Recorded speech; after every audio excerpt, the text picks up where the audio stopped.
If you want to start using TradingView, you should click on the link in the description to create an account and get $15 off when upgrading.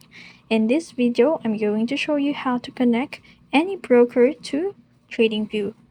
Now, on your TradingView account, you will see here the trading panel.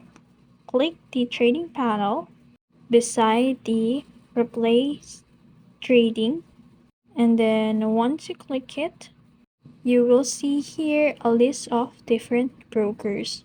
Now, in order to connect to any brokers you want in TradingView, just simply click your desired or preferred brokers. For example, is I choose the BitGet, and in here they will ask you for your API key and so on. Now, just simply click the connect button, and then some brokers are just simply don't ask for much credential. Just simply click the connect button and it will automatically connect you to your desired brokers, and that's it.